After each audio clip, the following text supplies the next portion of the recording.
KGVO, Missoula. AM 1290 and 98.3 FM. On translator K250 2FP. Newstalk KGVO.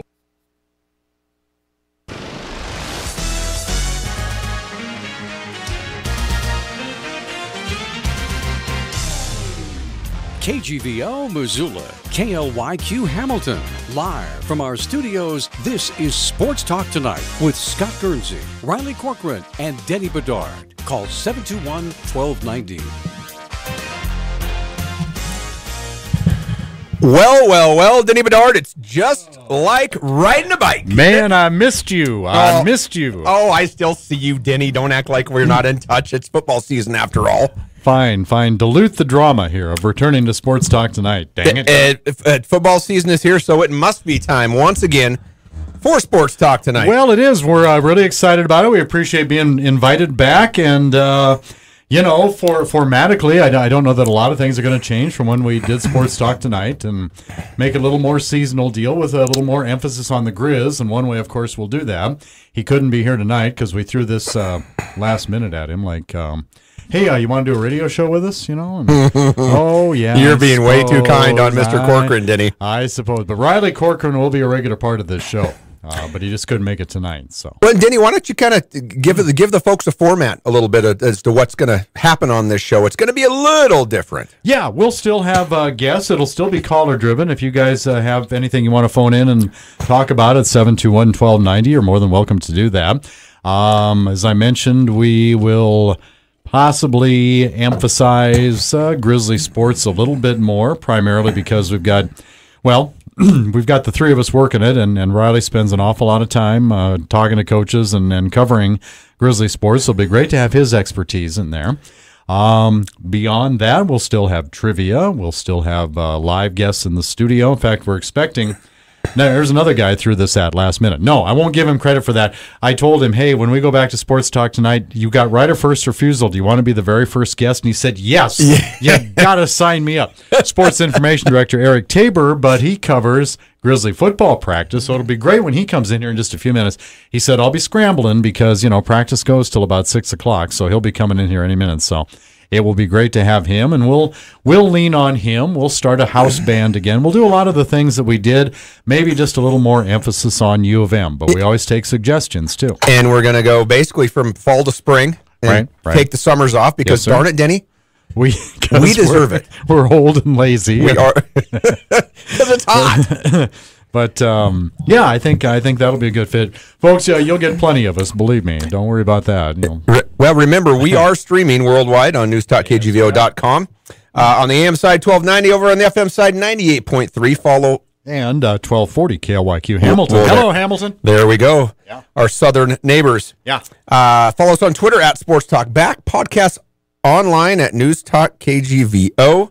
Our phone number, as always, hasn't changed, 406-721-1290. And as Denny alluded to just a second ago, Eric Tabor will be with us. And also one of my former teammates and good buddy, Mr. Matt Wells, who will be inducted into the Grizzly Hall of Fame. Yeah. This Friday evening will be calling us at about 6:30 from Kansas City. Okay. Missouri, not Kansas. Yeah, that's home base for Matt, right? That is. And he will be arriving in Missoula... Probably Thursday? I think Friday? Yeah, I think Thursday. Yeah. He'll be coming in for his induction, and we hope to have him. Of course, Gurns and I also do the statewide tailgate show, the pregame broadcast for 90 minutes leading up to kickoff, and hopefully Matt will be able to join us right over there at the GSA tailgate site. Mm-hmm. We got our season premiere of Sports Talk Tonight. Tonight we had our season premiere of the statewide tailgate show on Saturday. Could you believe that sea of humanity? I'm not saying, either straight-faced or tongue-in-cheek that had anything to do with us, but it was an unbelievable mob scene. You segued into that just perfectly, Denny. It was, and our pregame show, we bring Greg Sumberg and athletic director Ken Haslam in there, and so I've got about 20 minutes to mill around and get my kids situated and go say hi to the Butte tailgates, and then my buddy Chris's tailgate, and they tailgate right below the athletic workout center for students in that parking lot. And you go all the way over there. No, right across the street where you park. Oh, I see. Okay. Oh, yes. Okay, by the Lot Z folks over there. Okay, I know where you're talking about. And it's pretty crowded, but man, I tell you what, I couldn't. I was hustling to get back, so I didn't miss any of the show, and it was it was busier than normal. Yeah. And I know it was the first game of the season. Everybody's all jacked up, but you could there was just a little bit of electricity in the air, man. Denny.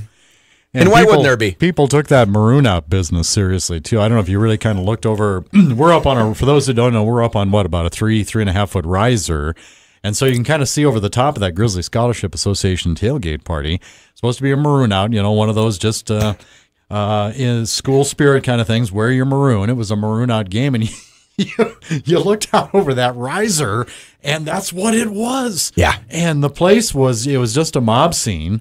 We always have a handful of folks that like to gather around and listen to we have a PA system set out there, so you can't hear the show while you're out at the GSA site. We always have a handful of really, really nice folks that gather around and listen to us every single week, getting ready for the ball game.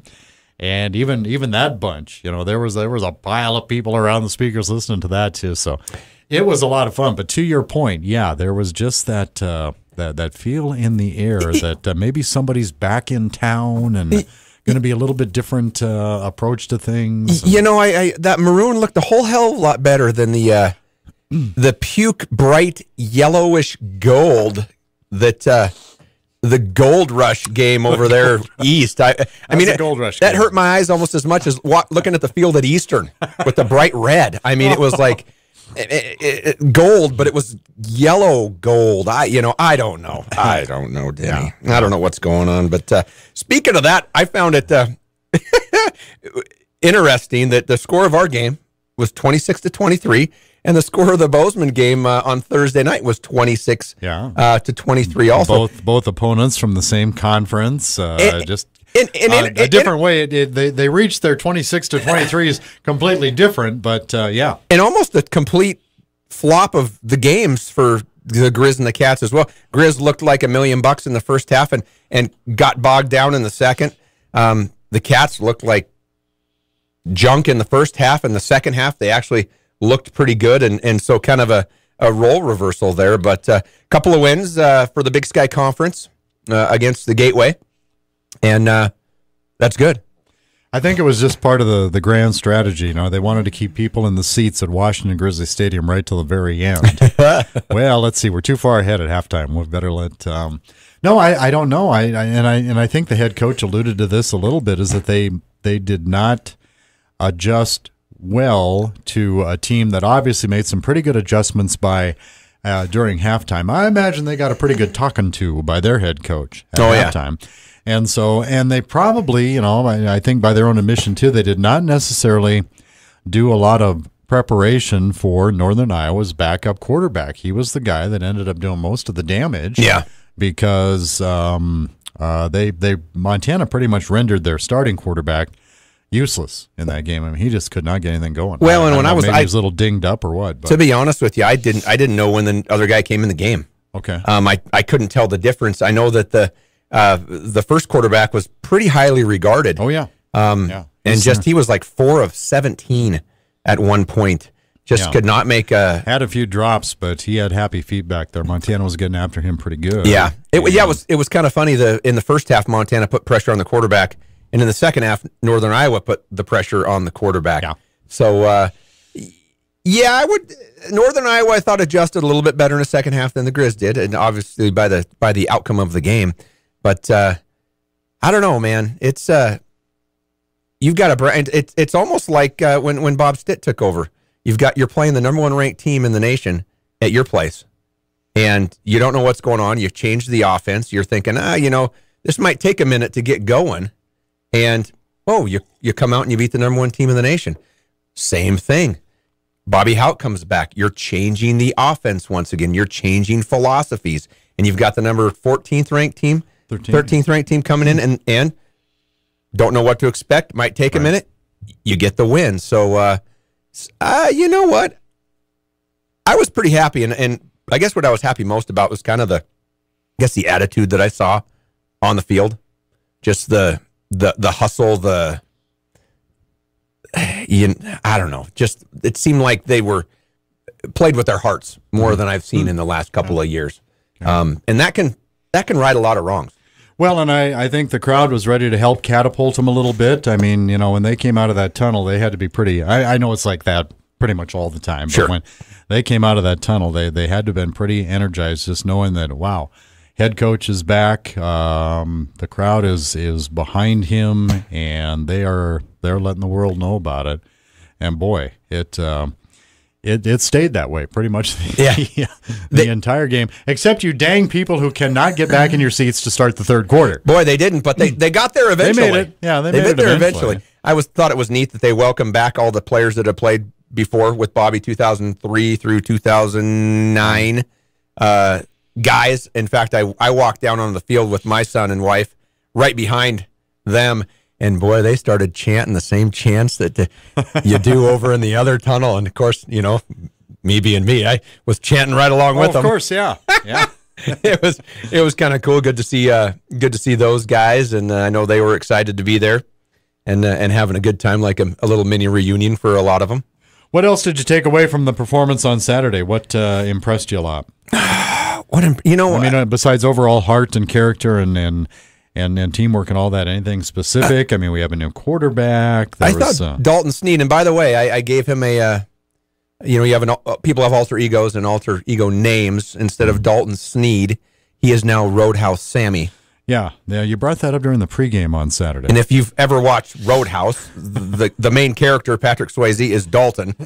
And, of course, Sammy Sneed, one of the best golfers of all time. So Roadhouse Sammy came out. Not quite sure how those fit together, but no, okay. It just sounds good. I was impressed with Dalton Sneed. I thought he threw a nice ball, throws it hard. Gets it out there. Yeah, he had a couple of drops in some crucial moments. He did. Or his stats would have looked a lot better. I thought he was pretty calm and composed. Maybe a couple times he got out of there a little too fast and maybe ran sooner. Yeah, he admitted that. Than he needed to. But, boy, what an athlete on that touchdown run he had. He's got some speed in that. If you can stay healthy and not put yourself in harm's way, it's good. It was nice to see him able to scramble. Right. That I loved. I loved the play of Dante Olson, number one. I've been looking forward to watching him play. He is just a beast of a kid. He's something like 6'4", 230 pounds or whatever. There's a lot of linebacker there, yeah. Yep, had a great game. I was just impressed to heck by Justin Calhoun. He was playing wide receiver 2 or 3 weeks ago, and they moved him to corner, and now he's starting. And my question was, well, is Justin Calhoun that good, or were we in that need of a cornerback? And I guess it was proven that Justin Calhoun is that good. He had should have had a pick. He had 3 pass breakups in that game, which there's a lot of corners in the years past that haven't had 3 pass breakups in the entire season. And he did it in the first game. So I was impressed with Justin Calhoun, and I was also really impressed just overall, aside from a couple of Jerry Louis McGee and Flowers trying to catch kicks that they probably shouldn't have. I thought the tackling was good, coverage down the field. Jerry Louis McGee on his returns was great, aside from Semenza missing that first PAT. And that's got to be nerve-wracking when you miss the first one of the season. He comes back and comes through when he was needed. And our kickoffs were deep. Most of them were to the end zone. Special teams, go figure. An emphasis of Bobby Houck? I don't know. Yeah, there were a few plays there that I'm sure will be scrutinized well. The 2 you're talking about, one was on a kickoff that Malik Flowers should not have touched, or there's a new rule now. You can signal a fair catch on a kickoff. Well, you always could, but if you do, it comes out to the 25. Sure, and that's it's all about safety. Yeah, it's all about learning the rules and remembering that kind of stuff. But this was it was a low liner going towards the front pylon. Yeah. And either it's going to bounce and it's going to go through the end zone, or it's going to go out of bounds. Yeah. And he tried to stop it, and it just dribbled out, what, about the 2-3 yard line? It was inside the 5, and on the one punt that we wish Jerry Louis McGee had not fielded, I think he had his back turned toward the coverage. He's kind of running toward the end zone to field it over his shoulder. That was about the 5. That does not usually end well. Yeah. And And it pinned us deep when we did not, could ill afford to make a big mistake, pin deep. And then that goes back to your quarterback. Might not have gained a lot of yards, but did not make any critical errors there. It's kind of like the health department, Denny. They got to find something wrong, right? Sure. I mean, we got to justify jobs. I guess the biggest question going in was the performance, how the young inexperienced offensive line would stand up. Yeah, and that's going to be a question mark throughout the season, is the line's ability to run the ball, and it's amazing how much better a line can look 3 or 4 games into the season as opposed to the first one.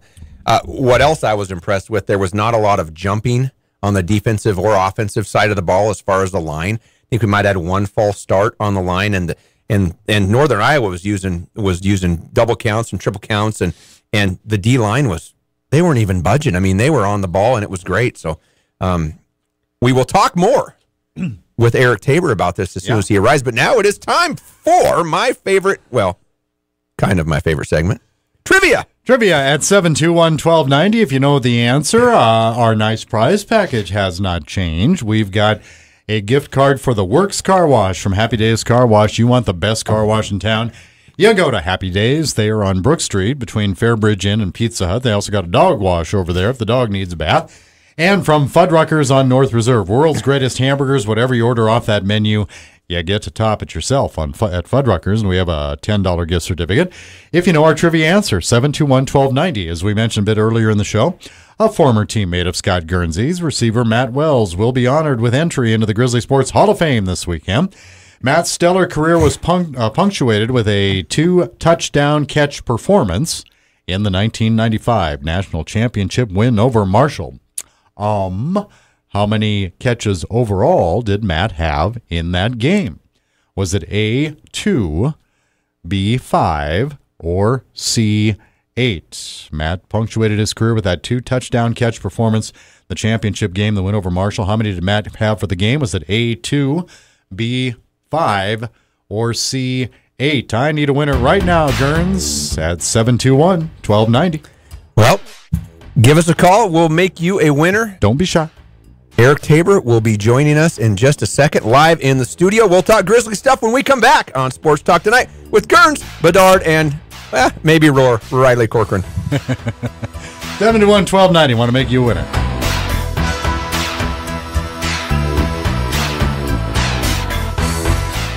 Hi, this is Susie, and I'm the director.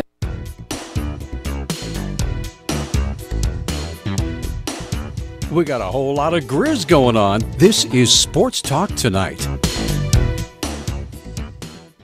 We are back, like Peter said, a whole lot of Grizz going on, brought to you in part by the Orange Street Food Farm, locally owned and operated grocery store featuring the freshest fruits and vegetables, fresh meats, and a great beer and wine selection. By Bell McCall Ford, great selection of new and used cars, trucks, and SUVs. Bell McCall is your locally owned low-cost auto dealer for over 100 years in downtown Hamilton, and by CHS Mountain West Co-op, Western Montana source for Cenex fuel, feed, fertilizer, clothing, and tack for over 75 years. Denny, before we bring Eric Tabor, a longtime member of the band, in for a studio session, we have a winner. Well, not on the phone anymore. Mike got away from me. I hope I didn't accidentally hang up on him. I don't think I did, but maybe his call dropped on his end. Anyway, Mike Flynn called us from Stevensville. When we said former teammate of Gurns, receiver Matt Wells, will be honored with entry in the Grizzly Sports Hall of Fame this weekend. And we hope to have Matt on the radio show here in about 10 minutes, too. Stellar career, punctuated by a 2-touchdown catch performance in the 1995 National Championship win over Marshall. How many catches did Matt have in that game? Was it A2, B5, or C8? Gurns, you have to play the part of Mike Flynn. Well, I'm going to have to say, just because 5's not a lot, I'm going to have to go with 8.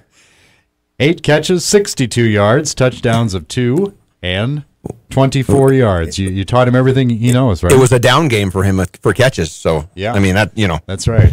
So he was kind of the Julian Edelman before people knew what a Julian Edelman was. That's very descriptive. I like that, Denny. Yeah. That is great. And I hopefully he'll tell the story. He told me a story the other day that he'll have to repeat on the air. It's kind of funny. All right. But anywho, Mike, I did get your mailing address and a backup phone number just in case, so don't worry about it. Mike Flynn is our trivia winner. He had the answer C8. That's how many balls Matt caught in that game. Congratulations, Mr. Flynn. Yes. Well, hello, Mr. Tabor. It's 2018, and you are back in the saddle. I'm back, baby. Here we are. This is awesome. Sports Talk tonight's back on the air. Loving it. Yeah, and you spared you broke out the best Grizz shirt ever there for this special Honestly, occasion. I don't know if I've taken this off in the last 3 weeks, to be honest with you. Okay, good to Gray know. polo shirt with the old Slobbering Bear logo on it. It's one of my favorites. Used to be on the, if I'm not mistaken, it was on the floor at Dahlberg Arena. Yes, sir. Absolutely. Yeah, it was the center of the core there. Yeah, it was great. It was a well-used logo, and I guess they thought, it looked too skinny, it looked too... too slobbery. Too cartoonish. And of course, once they went back to the spirit colors of maroon and silver. Yes, that thank you, Mrs. Dennison. That probably predicated a change. But I bet a lot of people can remember that. Bear standing upright on his hind legs, taking swipes. Kind of throwing a haymaker with the right there. Throwing a haymaker, and he's got like three drools. I don't know. Kind of got a crazy look in his eyes. Sort of got that cartoony, googly eyes thing going on. Yeah. It scares me. But it was a great logo. It was courtesy of the GSA at the golf tournament this summer. Well, we're delighted to have you as our first guest as we do the season premiere here of Sports Talk tonight. I know probably a lot of different things consuming your time, but I'd say you've been spending a little bit of time on the football practice field. A little bit of football going on lately. Yeah, just came here from practice. They wrapped up at about 10 to 5. So as soon as that was over with and I finished my business, I jumped in the truck and zoomed on over here and got to listen to you guys talk about the game. So that was fun to listen to that and kind of think back to that. It's been a whirlwind week. I'm not gonna lie. It's been a lot going on this last week, but that game was something, huh? If you would have told me before the start of the game that we were going to win by 3 points against Northern Iowa, I would have said absolutely. All good. And I still feel that way with the 26-23 victory. Although people in this town are tough to please. Oh yeah. What was the general feeling, or what is it today, this week, over there on campus? I mean, you don't argue with the dub, right? No. A win's a win's a win's a win's a win. But I think everybody recognizes that this is a good team we got. We need to get better. We can't let 23 points slip away in the second half. And what coach isn't going to say we always need to get better? But I just think there's an earnest appreciation that we need a little bit more work. That'll come. I mean, I think it's an old adage that you really do see a ton of improvement from week 1 to week 2 because you've finally gone and hit somebody else, right? Right. You've got all this super valuable tape to go and analyze yourself. What are the mistakes? What didn't go right? What can we fix for next time? And you make those adjustments. And I think week 1 to week 2 we'll see some improvement. And I know that the guys are working hard to analyze all that film, that kind of stuff. What's interesting is that this Drake team is a big question mark. We have no tape. We have no tape. Yeah, no we have such thing. tape from last year, but that's about it. But Now, did we have to give them our tape? yeah. Even though we didn't get theirs? Yeah. Well, our tape is just out there. Nah. It's not like we They get sit it there from- with they get it on from somebody tape. else. And, yeah, I mean, it's on a service. All the teams in the country are on a service. Instead your of video. jumping, instead of rushing to the plane to get it Yeah. to the FedEx that night. Back in the 1800s and you played, that was probably how they did it. But Leather helmet. Yeah. But, for the benefit of those who might not know, Drake was supposed to start the season. I think they're a Division II school. Yep. William Jewell, do I Yep. have that right? D2. Yeah. And they got about halfway through the first quarter against William Jewell. They were up 7-0. And here come the Lightning. And They were just playing against one guy? Yeah, old Bill Jewell. He's good. Wow. He's pretty good. Got some jewels. I remember a sportscaster once, William and Mary was just getting clobbered in a game, and they were showing highlights, and he said they must have just brought Mary. Yeah, say William Jewell. But so my point anyway was that so that conference though is a big wild card this year. You've got Butler, who is picked to finish 4th in the Pioneer League. Well, let me back up. The Pioneer League, first of all, no scholarships. Right. All these kids, they're very good academic schools. So none of the kids that play in the Pioneer are on scholarship, like your Ivies. Harvard's not on scholarship either. So the team picked to finish 4th behind Drake goes and beats Youngstown State at Youngstown State last weekend. Hello. Yeah. Butler. I mean, Butler did their Basketball. they did their Sweet 16 upset on the football field this time. Go over to Youngstown State, knock off a Missouri Valley team. So that's got to have you kind of looking sideways. Northern Arizona, asked them about the Pioneer League. They got pole waxed by San Diego last year in the playoffs. First time a Pioneer League team has ever advanced in the FCS playoffs. So these are things that Coach Houck and the Grizzlies know, and they're not taking lightly. So it'll be interesting. I mean, their head coach has been there for, what did I see the other day? A while, 8-9 years, something like that. He's been there for a bit. They got a fifth year senior as their quarterback's been a 3-year starter.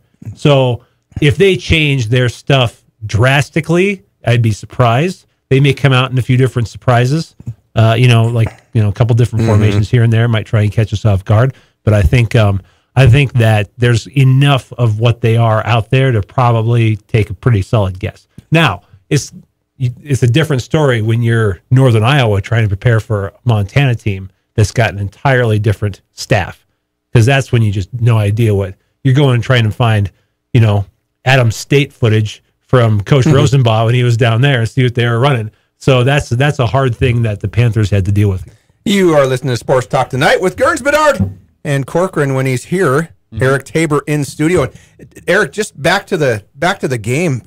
Montana got a lot of respect votes yesterday, and the poll went from 24th to 14th.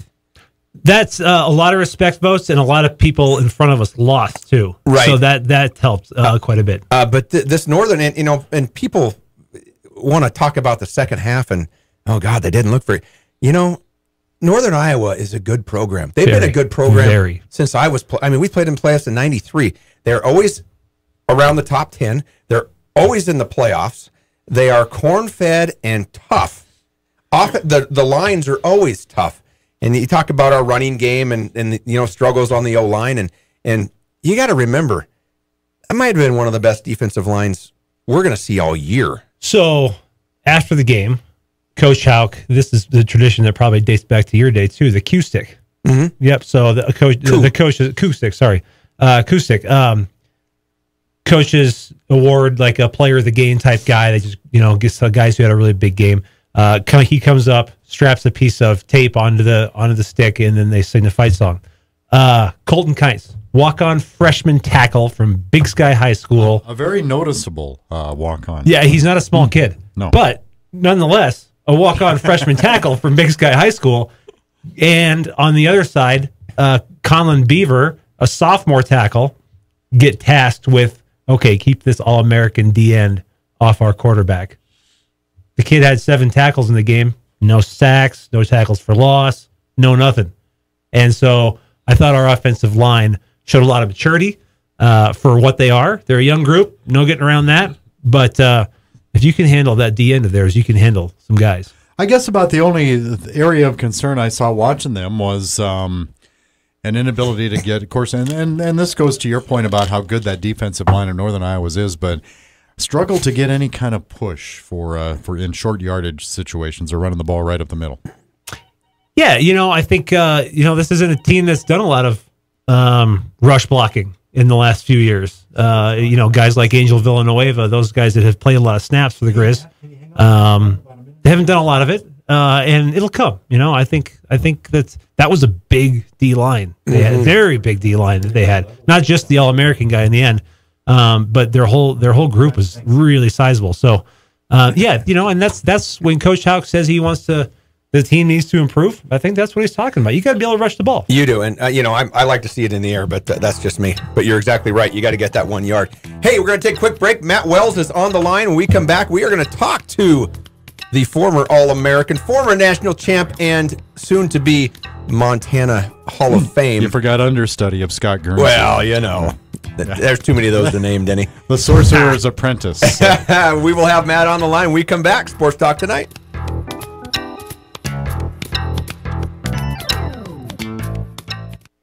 They blanked the first 2 and 14 points. We really only probably had to score 36, 37 points all through playoffs, and we could have won that. Yeah, that was great. That was interesting because back then if I remember correctly, the defenses were kind of bend but don't break, and if you can just keep them off the board in the fourth quarter, we'd usually end up winning the game, and they really came through in the playoffs that year. They did. I mean, and I think that was really, Montana, in years later became really known as a defensive team, and the early Don Reed years weren't necessarily known as a defensive team, but it really, I always say they had a lot to do with us winning the national championship in that year. And that was the difference between the other years in the playoffs, is that the defense just really stepped up and played awesome. Matt, did you have a favorite play? Did you have a favorite pass route when you got into the huddle and Dickinson called the play from the sideline? Was there anything that just that you remember stood out and you went, "Oh man, okay, here we go"? I bet you Guernsey could say it. What? What play would I like? You'd probably like a flag route. No, come on, Guernsey. I used to have to. Coach Pflugrad taught me to be a good blocker on that middle screen, and I would go out and peel off for Guernsey 4 or 5 times a game on that middle screen that we'd run to him. And that play was called 90. But every once in a while, the 90 sucker. 90 sucker. You talked about take the block, and ran up and scored a 90-yarder against Boise State on 90 sucker. It was the year after Guernsey left, so I was doing that same block for Douglas. I got pretty good at that block. Yeah. Well, if that's one thing that you had to do under a Coach Pflugrad, is you had to block. We took great pride in going for the ankles of DBs, and if you did not block, I tell you what, you would just get lambasted. We wouldn't play. No, you wouldn't play. Do you remember the time when we were sitting in meetings? I think I might have been a senior, and we had played Northern Arizona the week before, and Mike Earhart. I know where you're going. Yeah. Mike Earhart was a sophomore, and he goes to block this guy, and he just gets he gets like pushed out of bounds and took out 3 coaches and just got manhandled. And Mike Earhart was a big kid, and Robin Pflugrad's up there on the board, and he's just. So you see Mike, he gets blocked, and then he goes out of bounds, and then number 5 takes him up to the concession stand, and they get a thing of popcorn, and then he comes back down, and just, boy, if you didn't do what you were supposed to do, you were, and it was kind of, Pflugrad was kind of funny about it at the same time, but. Well, that was the same time he had trouble getting off on the jam, and he told Earhart he was going to teach him a new jam release, and he drew the stadium, and he had him running up through the tunnel and back out the other tunnel where the visiting team came out, and said, "That's a good way you can get off the jam." We're talking to Matt Wells, the Hall of Fame inductee this Friday for the Montana Grizzlies, and kind of just reminiscing a little bit. Hey, Matt, why don't you, when you get here, you don't know if you're playing, you're redshirting, or what have you. Why don't you tell them the story you told me the other day? Well, we had, I'm almost embarrassed to be going into the Hall of Fame around some of my receiver friends who, it started with the Clark and the Trevathans, and there are so many guys, yourself and Cockhill and, Shalon, and I mean, there were so many great receivers in those years, and I never felt like I was ever a starter. I felt like for my 4 years there, I was always fighting for that starting spot because we had so many great receivers. But, I owe, and I shared this with Shalon the other day, and he was just laughing. I said, I actually probably owe the Hall of Fame induction to Guernsey. And he said, why? But Shalon and I came in as true freshmen, and Pflugrad called us in about 3 or 4 days before you start the final week in game prep for your first game, and told us one of us was not going to redshirt, either Shalon or myself. The very next practice, it was special teams. You were on kick coverage. Don't know why you were on kick coverage. I took a kick return, special teams practice. You came down on my ankle and twisted it, and I was out for 4 or 5 days with a sprained ankle.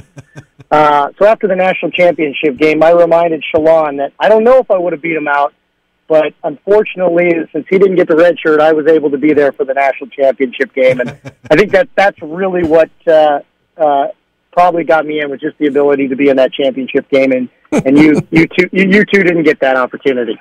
Well, but thank you, Guernsey. I appreciate it. You are welcome. Denny made a good point. He said you were the Julian Edelman before Julian Edelman. That's right. And Matt, if you ever watch Matt play, he was Matt was more quick than fast, but he still had some speed. Oh yeah.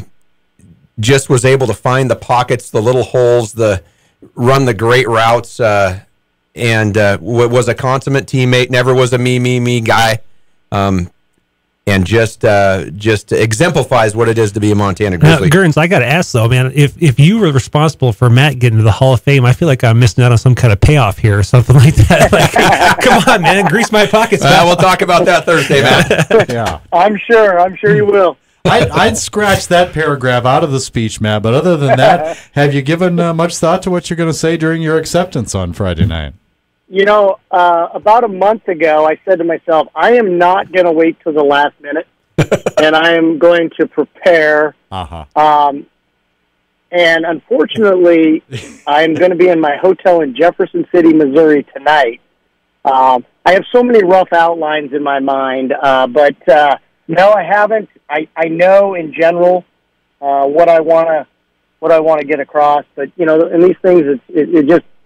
I'm going to try to not make it a big thank you list, but I'm so lucky to have so many people, from my parents, from coaches to teammates, that are the reason that I'm getting this honor. It's always silly to me with football; it's such a team sport, and it's hard to how do you pick one from a national championship team or two or three? Really when it takes everybody to do it. Well, Matt, this is Eric Tabor. We found a whole bunch of highlights from the old days, and so there's probably a good solid 15, 20 reasons why you're going to be in the Hall of Fame, and those everybody's going to see those on Friday night. So I love looking back at that old footage, man. It's great stuff, and just like Gern said, just finding those routes, the little dinks and dives that got massive yards for us. Well, it was just like I said. We had so many good receivers that, Guernsey would have an outstanding game, and the team would gear up for them, and myself or Earhart or Shalon or Douglas or whoever it was. We had so many years of four great receivers that you really couldn't key on one, and that makes it easy as a receiver. Matty, it's pretty cool that you're the only football guy. You're the only player that's going to be inducted this time around, but it's got to be really, really neat to be up there at the same time with former equipment manager Steve Hackney. No doubt. I mean, the guy. I've got some. I do have some surprises for the banquet. So I don't want to say too much. And I think the tickets. I don't know if they're done being on sale, but it's either today or tomorrow. It won't be sold at the door, but. Yeah, I have some good hack stories. I can promise you that. Gerns, would you try not to fall on Mr. Wells' ankle when he's here this weekend? If he comes up to our tailgate show on Saturday, would you just cut him a wide swath? A wide berth there. Yeah, Maddie, we're going to have you on the show. I'll talk to you when you get here about maybe what time. Okay. But we will get that squared away, and we have to take a break. We're going to let you go, but we will see you. I'll see you on Thursday. Outstanding. Thanks a lot. And boy, it was real fun. I caught a little bit of that football game. I'm real excited about the Grizz and having Coach Hout back. Awesome. Well, Matt, thank you for joining us. Congratulations once again, and we'll see you this weekend. Have a great one. Thanks, guys. Thanks, Matt. Matt Wells going to be inducted into the Montana Grizzly Football Hall of Fame on Friday evening. Congratulations, Matt. And boy, just still a consummate team player, Denny. Yeah, good guy. When we come back, we'll have more on Sports Talk Tonight with Gerns, Bedard, and Mr. Eric Tabor when we come back.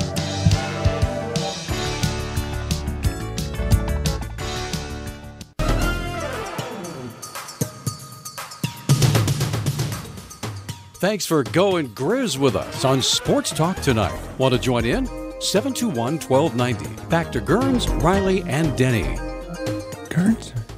Gerns, Riley, and Denny. Mm-hmm. Except Riley's not here, That's, but Mr. you, Tabor. me, and Roddy Corcoran. But Mr. Eric Tabor's here, the assistant director. And really, you got the better looking option right now. Well, that's sure. With better looking shirt. We are always honored to have you in. We throw it at you probably too often, but you're always gracious about coming in. So I just got my, the depth chart waiting back in my office, getting ready to publish. So no one wants to see that, I'm sure. No. Now, as the sports information director, the game is over, and of course, you're probably involved with stuff going on the field, the players making their way to the tunnel, and all of that. And what is our format? The players have to leave the field immediately, but then they get to come back out on the field. What, after a 10 or 15 minute cooling period? Is that how that one works? No, is it different now? It's not really a rule. It's just Not that a rule, coach just wants to. So coach wants to get the team together. Say a few words. Do a post game breakdown. Hey, a couple good things, couple bad things, whatever. Do the coup stick. And the coup stick. The compliment sandwich. You did. This good thing, this bad thing, this good thing, whatever. Whatever coaches do. And then if we win, say the fight song. Everybody's happy. High fives, and then the kids get to go back down on the field and see mom and dad. That whole thing. And then I get to chase the guys around and find players to go up to the press conference. So we have a post game press conference. That's where the 10-minute cool down period comes in. So the NCAA mandates that you get 10 minutes before any press activity or whatever. It's a cool down period. And where is the press conference held now? Up in Sky Club. It is up in the Sky in the Adams Center, which is real easy for both teams to sort of access. So now, is the cool down? Is that cool down emotionally, or is it? No, I mean, or just relax. Maybe. Yeah, it can be considered. Sit in the ice bath for a while. No, it's just to get your wits about you. You know what I mean? To get your thoughts about it. Now, it can take longer than that. I mean, Northern Iowa. They have a radio responsibility they had to do. So Coach Farley, after that 10-minute cool down period, went up to the press box, and we're doing their post game radio up there.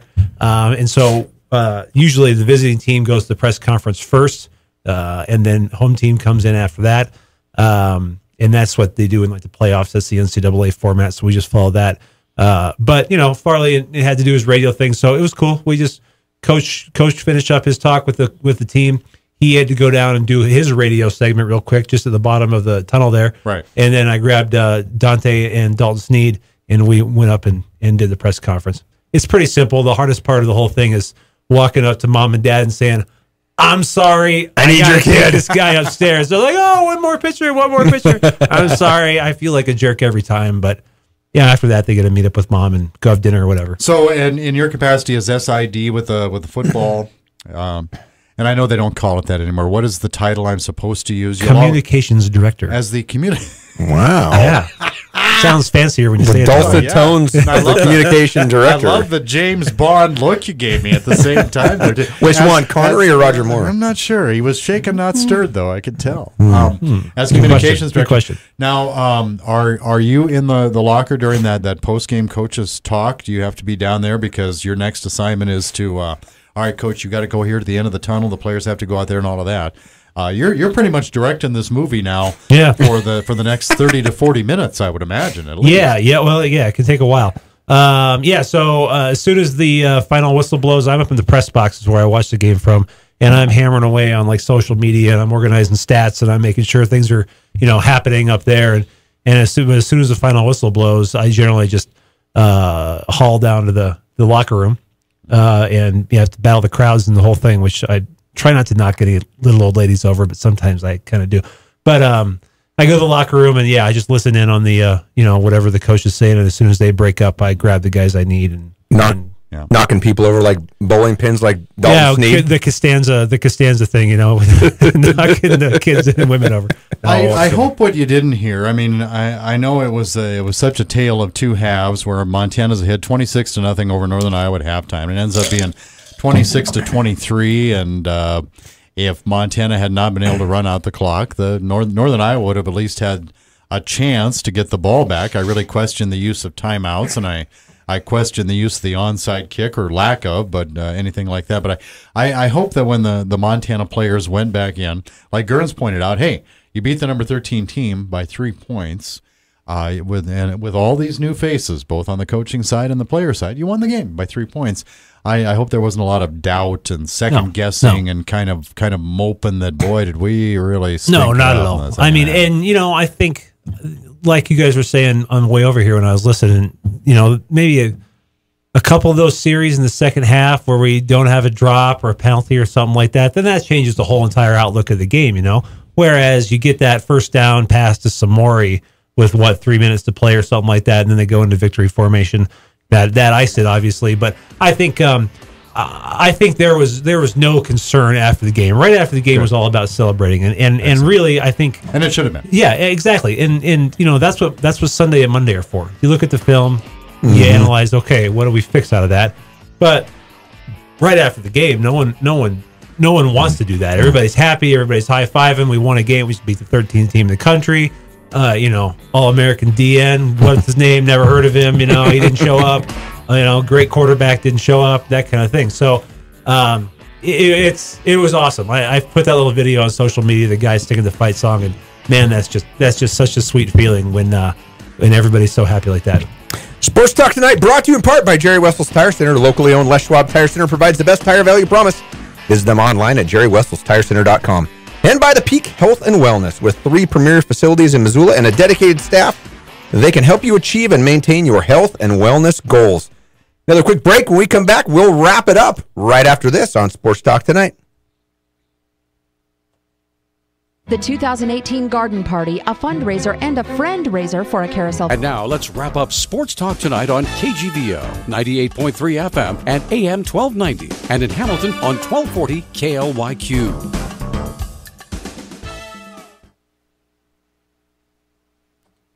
We're back. Sports Talk Tonight. Gerns and Bedard. Just about ready to wrap it up with Eric Tabor. We would talk about Drake, Eric, but they didn't play last week, so that's our opponent, though. Kickoff at 1 o'clock. They had one series. Yep. Marched down, scored. Yep. Then the Lightning came. Yep. Then the Lightning came. The Thunder rolled and the Lightning strike. Yeah. That canceled a bunch of games. With all due respect to the Drake William Jewell eagerly anticipated annual clash, there were some fairly significant schools that did not get to play. Well, South Dakota State went to Iowa State to play. Yeah, that game got canceled, but South Dakota State still gets a payday of 425 G's or something was like it that. Nebraska and somebody? Nebraska got canceled? Yeah, they got canceled, and somebody, I can't remember. Well, that's great. So we got that on Monday, or on Saturday, that game. I'll be there on Saturday, Denny, not Monday. Thank you. Good. But I had an opportunity, another sport that you cover, volleyball. Lady Grizz beat Gonzaga. Big win. In a 5, and this is how stupid. So I went to watch Gonzaga because my best friend from high school's niece is on their team, and she's a freshman. She did good. But Montana go out, and they win the first 2 sets, and I'm like, awesome. So I leave, and I go up to Eric's office because my phone was dead, and I had to plug it in and get some charge to it. Enough about my phone. But I'm sitting up there, and I tell Eric we won. Oh, great. I was going to go watch it. And then Bryn Malloy walks up, and I say, hey, good win. She's like, what are you talking about? And I was like, well, we just won 2 sets to none. She goes, listen, Guernsey, it's best 3 out of 5. Oh, Guernsey. And I'm like, oh! So I run back down, and what do you know? I leave, and we end up looking like junk in the 3rd and the 4th sets, and it was bad. And then you came back, and then I came back, and things turned around, and we win in the 5th set, 17-15 for the first win of the season. Right. Yeah. Against a good squad. Yeah, very in good Gonzaga, squad. and it was the first volleyball match I'd been to in 24 years or something like that. Well, the day before that, I don't get the chance to go to the volleyball matches that often myself, but they needed someone to do the webcast, like the broadcasting for the Iowa State match, which was the Friday night at 7 o'clock. And girls played really well there too. Iowa State getting votes in the top 25. Montana comes out in the 2nd and 3rd set, winning the 2nd set. Ends up being 21-25, and then put on, I think, 20 more in the 3rd set as well. So lost 3-0, but I mean that's a top 25 team, and they were hanging with them. So I think that team bodes well for the Big Sky. Yeah, well, they showed a lot of growth this year. They're so far this year. That's awesome. That's awesome. Well, that's cool. Well, Denny, Gerns, we'll see you Saturday. We'll be on the air at 11 o'clock with the statewide tailgate show. We'll kick it off at 1 against Drake. Be there, be square. All right, buddy. Sports Talk Tonight. We're out of here. See you next week.